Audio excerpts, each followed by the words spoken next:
Fellas, you know, this has been my life. I started training when I was 10 years old. This is my life. Of course, now I'm a geezer. I like to say that. Of course, by saying it a geezer, it's almost like self-defense, but I'm a geezer now. This is my life. It really is the nucleus of my life.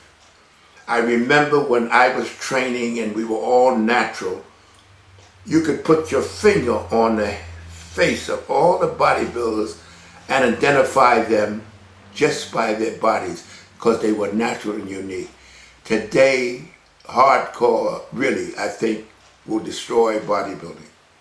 And the reason why simply is these guys are so enmeshed in drugs, they're looking freaky.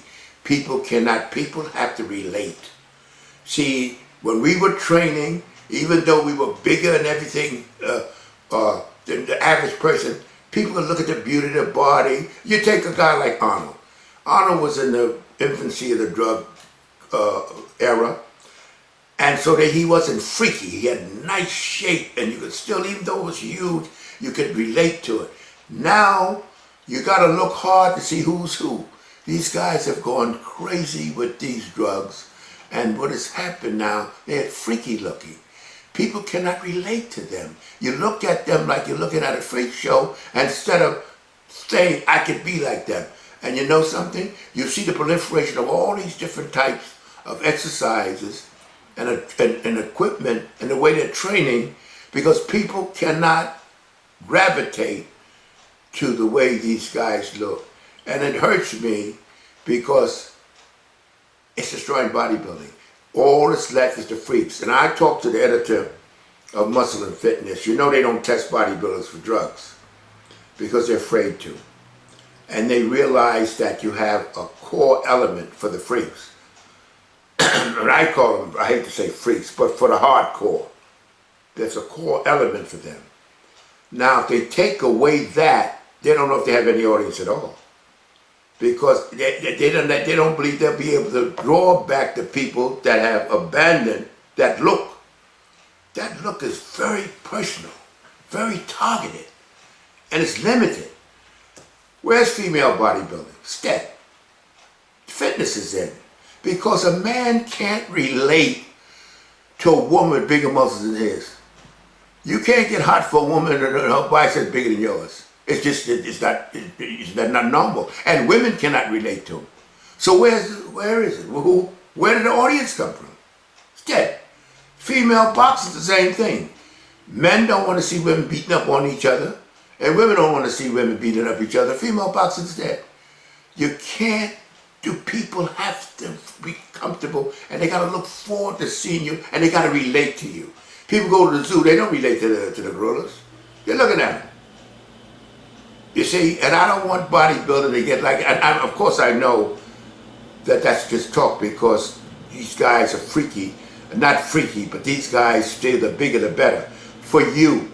See, because Joe, about 30 years ago, or 40 years ago, Joe tried to get bodybuilding into the Olympics, and they turned it down. They said because bodybuilding is not performance, it's visual. And you cannot judge it. It's not a beauty contest. It's a beauty contest, and you cannot judge it. It's not a performance sport. It's an individual endeavor. And a lot of these bodybuilders don't realize, and yeah, I'm not being a bodybuilder. These guys are not training for nobody but themselves. But they're limiting the expanse of body. At one time, bodybuilding was getting so popular that McMahon, the wrestling promoter, was giving these guys contracts thinking that he can make bodybuilding an ongoing spectator sport or presentation, almost like Miss America. The public just didn't grab. It didn't get over enough, so he was trying to get Joe and him were fighting to get the top bodybuilders at that time because bodybuilding grew so. But McMahon found out that the audience that he thought would be there wasn't there. And so it reverted back to the father of bodybuilding, Joe Wheeler. And I get so angry with these bodybuilders. They're so obsessed with themselves, talking about what Joe didn't do for them. There's no market for bodybuilders. You see any of these mainstream, you see bodybuilders in the ads? Joe was the only game in town. And he's still the only game in town. And you know, to show you what's happening, Flex, which is hardcore, is down to nothing in sales. Muscle and Fitness sells 10 times more than Flex, and Men's Health sell more than all of them put together. Because of why? The guy that reads Men's Health can relate. He can see himself getting in shape. Now, you can't relate to a man with 20-inch arms and deltoids like coconuts. How you gonna relate to that? First of all, you don't want to look like that. That's for one. And secondly, you can't relate to it. So you don't bother with it. And the sale of the magazines is proof of what I'm saying. Now, have I got a solution? Can I tell you what? No. These guys are training for themselves, and whatever audience they get is fine. But I just hate to see bodybuilding returning to the cult that it was when we had started, when bodybuilding was looked down and frowned upon. And it'll never turn to that because too many people are into it now. They'll just ignore that aspect of it. But when we were training, it was considered a cult, and it was considered oddball. And not just among the public, so-called trainers that should know better, that should understand the body better, they went along with that, the herd mentality. And that's what gets me so annoyed. It's a herd mentality out there. And it was a herd mentality when it came to bodybuilding. Joe glamorized it. Joe introduced it to the public, piqued the interest, and it's grown. You got gyms all over the place. When and all kinds of intricate, deep, different types of equipment. In my day, you know what you had? Dumbbells and barbells, you look at that.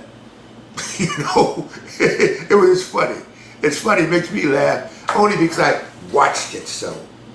And you know something? These guys say I took steroids, I get a kick out of it. If I took steroids, I'd have had 23-inch arms, but I'd probably be dead now because I'd overdone it. I know that. I'm not knocking steroids. I'm not knocking what those guys do, but you got to take it to compete. If you don't want to compete, if you just want to look good, then don't even look at it. And you know another mistake guys are making?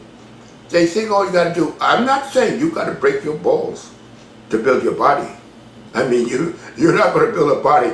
Some of these guys are so damn silly in their relationship and understanding steroids, they think you take some steroids, sit back there and read the paper and build a body. You got to train and you see what happens.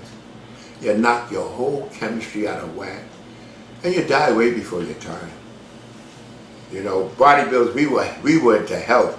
These guys are into freakiness. And I don't want to get to, don't think I'm one of these moral guys sitting back there condemning. I'm not condemning. I just feel sad. I feel sad because I love the sport and I want people to want to gravitate to it. I don't want to recoil. And you see these guys, and I mean, I look at them, I've been doing it all my life. They don't do nothing for me.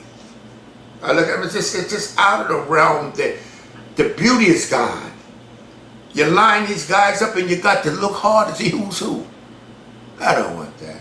But what do I want is the material. These guys not training for me, they're training for themselves. I just hate to see bodybuilding reduced to the level that it was before Joe made it popular. And people start to gravitate and people start wanting to look like, the guys want to look like, because they can identify. These guys still look human. These guys, I mean, I look at them in astonishment, you know, and they take every drug known to man. And you know what's so sad about it? Instead of making you healthy, it makes you sicker.